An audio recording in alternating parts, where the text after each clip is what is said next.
Coffee को या तो मिरेकल बना दिया गया है या फिर मेटाबॉलिक विलन, पर साइंस इन दोनों एक्सट्रीम्स को एक्सेप्ट नहीं करती। सच ये है, कॉफी एक डोज डिपेंडेंट और कॉन्टेक्स्ट डिपेंडेंट बेवरेज है।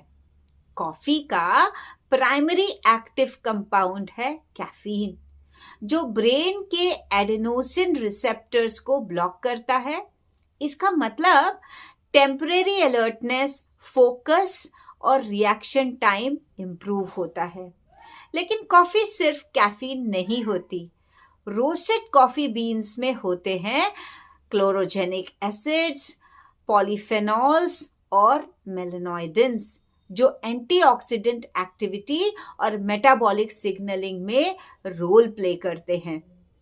इसीलिए रिसर्च भी ये दिखाती है कि मॉडरेट कॉफी कंजम्पशन, रफली 2 to 4 cups a day, lower risk के साथ एसोसिएटेड हैं type 2 diabetes, fatty liver diseases और कुछ न्यूरो डिजेनरेटिव डिसऑर्डर्स के।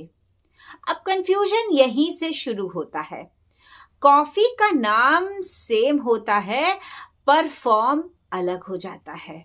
ब्लैक कॉफी का मेटाबॉलिक सिग्नल अलग होता है, कोल्ड ब्रू का गैस्ट्रिक रिस्पॉन्स अलग होता है, डालगोना कॉफी का ग्लाइसेमिक इम्पैक्ट अलग होता है, घी या बटर वाली जो कॉफीज हैं उनका कैलोरिक लोड अलग होता है। बॉडी कॉफी का नाम नहीं पहचानती, बॉडी कॉम्पोजिशन और कॉन्टेक्स्ट पे काम करती है।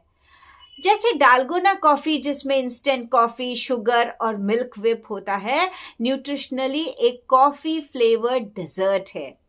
घी या बटर कॉफी कॉफी के साथ सैचुरेटेड फैट ऐड करती है, एनर्जी डेंस होती है, लेकिन मेटाबॉलिकली मैजिकल नहीं। अब इंडियन कॉन्टेक्स्ट समझिए। इंडिया में मैक्सिमम कॉफी इंस्टेंट फॉर्म में कंज्यूम होती है। इंस्टेंट कॉफी एक कॉफी एक्सट्रैक्ट होती है जो डिहाइड्रेशन के थ्रू बनती है। ये प्रोसेस खुद में हार्मफुल नहीं होता। इंडिया में एक और ट्रेडिशनल चीज कॉमन है, दैट इज कॉफी के साथ चिकरी का यूज। चिकरी एक रोस्टेड रूट है, टॉक्सिक नहीं है और रेगुलेटेड क्वांटिटी में अगर ले रहे हैं तो लीगली अलाउड भी है। लेकिन चिकरी कॉफी नहीं होती। चिकरी में कैफीन नहीं होता और कॉफी के जो पॉलीफेनॉल्स हैं वो भी नहीं होते। इसीलिए जब कप में कॉफी कम और चिकरी ज्यादा हो तो कॉफी के कैरेक्टरिस्टिक बेनिफिट्स ऑटोमेटिकली डाइल्यूट हो जाते हैं। प्रॉब्लम चिकरी नहीं है, प्रॉब्लम है lack of transparency. Instant coffee एक प्रोसेस्ड फूड है। इसमें कॉफी सॉलिड्स के साथ ट्रेस रोस्टिंग बाय प्रोडक्ट्स और कभी कभी एंटी केकिंग एजेंट्स हो सकते हैं।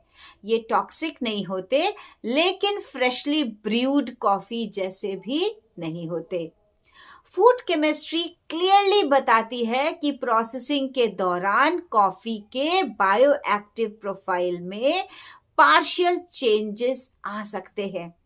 अब सबसे इंपॉर्टेंट बात, कॉफी अनहेल्दी तब होती है जब कॉफी स्लीप का रिप्लेसमेंट बन जाए, या जब कॉफी मील्स डिले करने लगे, या जब कॉफी स्ट्रेस के ऊपर और स्टिमुलेशन ऐड करे, या जब शुगर, क्रीम और फैट कॉफी के मेन इंग्रेडिएंट्स बन जाएं।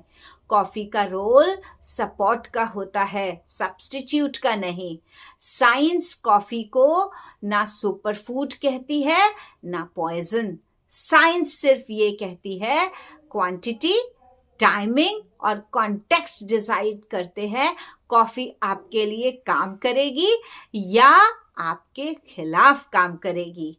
फूड को फेयर से नहीं, अंडरस्टैंडिंग से चूज करिए। Stay connected for science-based nutrition. Thank you.